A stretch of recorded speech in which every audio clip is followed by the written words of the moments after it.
So, before I begin my speech today, I would first like to preface this by asking a question. This speech will approximately take around 10 minutes. Are all of you able to pay attention throughout to the very end? Well, did you know that this measure of this ability of yours is called your attention span? So, good morning everyone. Good morning panelist Miss Annie, my advisor Mr. Yudi, parents who have come here today, and my classmates. My name is Jocellyn David Marilyn, and today in this speech, I would like to share with you the results of my research on how does TikTok influence the attention span of teenagers within Indonesia. So, I assume that all of you here are familiar with the social media giant TikTok. In the year 2020, when the pandemic first started, TikTok saw a surge in popularity as its users increased in amount. The New York Times reported that in Indonesia, there's a number of 125 million people who are active users of TikTok.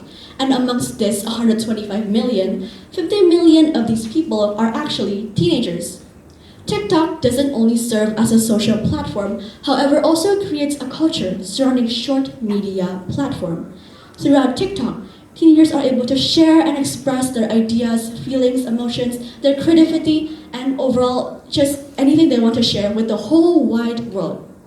So how does TikTok, a platform which just overall sounds positive, have any correlation to do with attention span?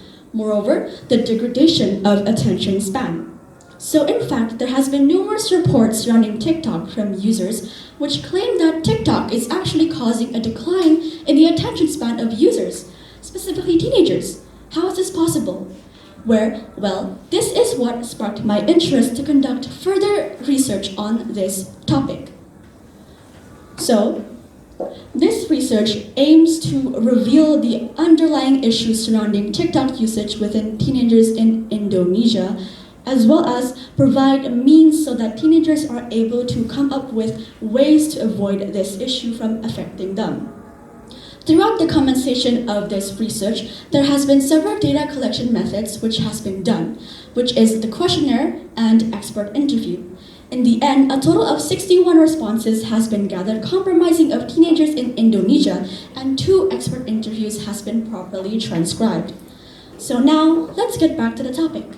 First of all, what is attention span? Some of you might be wondering. Well, the Cambridge English Dictionary defines attention span as the ability of a person to put their thoughts into one thing. What is this thing? Well, it's a stimuli.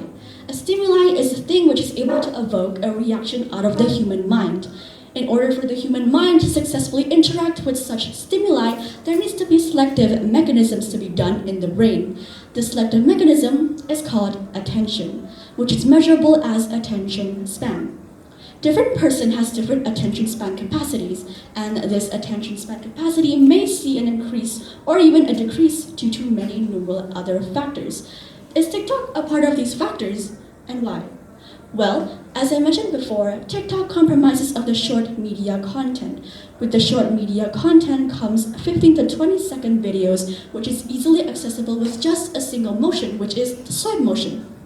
Teenagers who are consuming this content on a daily basis are getting their brains slowly but surely accustomed to the short media content. As a result, their attention span may see a decline because their brains get hardwired to this short media content. They start becoming unable to bear videos of longer durations. Because of this, when they encounter videos of longer duration, they may feel uninterested or bored, especially if the video doesn't get to the most interesting part in the first few seconds. So, this ties back to Soon Lehman's theory regarding social media and TikTok, in which he claims that the specific capacity of a person to pay attention in their brain has a limited amount. However, the cultural items which are competing for this specific amount are becoming more and more densely packed. Moreover, this issue reaches a higher level of severity level as different social media platforms who see TikTok's success in popularity decide to adopt some features within TikTok, mainly the short media content. Some examples of this include Instagram's Reels, Snapchat Spotlight, YouTube's Shorts, Pinterest Idea Pin, and many more different examples which I could name. So, but why? Why is the short media content the specific feature that they are adopting from TikTok? Well, as I mentioned before, teenagers who use TikTok are getting their brain slowly hardwired to short media content.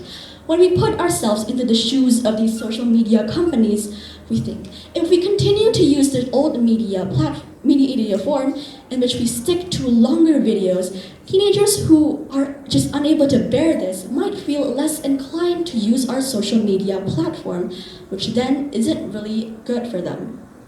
Furthermore, this phenomenon is proven by the results of the questionnaire, as a majority of the results of teenagers claim that they indeed have seen this observation happening around them.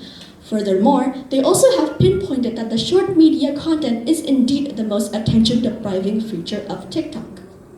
Moreover, results from an interview with an expert also reveal his insights that the short media content also actually has another side effect, which is the increasing level of addiction. This is because when teenagers open TikTok, they get the first video they see, it's a short video, they finish watching it, they feel unsatiated, they don't feel that this information is enough for them, they crave more. And what is the solution to this dilemma? They just need to scroll. It's as simple as that. So this ends up in a continuous cycle of teenagers just scrolling for more content and more media, but they never really feel satisfied with the content that they are getting. This poses an even greater issue. This is what I mean that TikTok doesn't only serve as a social platform, however, also creates a culture surrounding the short video platform. In conclusion, there is a very strong relationship between TikTok and the decline in attention span of teenagers, as it is evident from the research. And furthermore, from the questionnaire, it is evident that teenagers are actually already aware of this issue, however, still choosing to continue using the platform. This only symbolizes one thing: ignorance. They choose to ignore the negative impacts that TikTok brings to them in order to satisfy their own desires. So today, here I am wanting to talk to all teenagers of the world. Although I understand that during this era of globalization, the effects of social media such as TikTok is indeed not entirely avoidable because everyone's around you using them and it's just very functional. However, I would like to stress upon the fact that it is indeed very important for us to understand the extent of the negative effects TikTok is able to bring to us. So, in this world that is starting to shift to short trends of social media, we need to stand to make a change. We need to be self-disciplined. Especially since we are children of God, we need to set an example for the people around us. We need to be the salt in the world, the light in the dark. We cannot prove to be weak against these social media's tactics. So, overall, here are a couple solutions which I suggest to all of you in order to evade these tactics. It's quite simple actually. You just need to set limitations within your use of social media. Although I know this can be hard and truly a dramatic transition between what you usually are addicted to. However, one step at a time, a small change can create a big impact.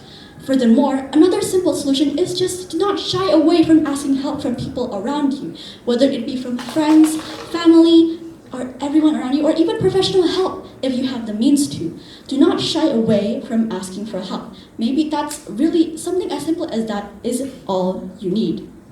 Furthermore, if there are any researchers of the same nature to be conducted in the future, my recommendations as a researcher would be to include a broader range of respondents. This is to include a more representative data, more representative of teenagers in Indonesia, and even more including a major range of different opinions and people. Furthermore, observations of teenagers at their natural state, including observations of their screen time, is also very much recommended. So, that will be all for me. Once again, all teenagers alike, let's not give in to the impact that TikTok and these other social media tries to give to us. So, thank you once again for your time and attention. God bless you.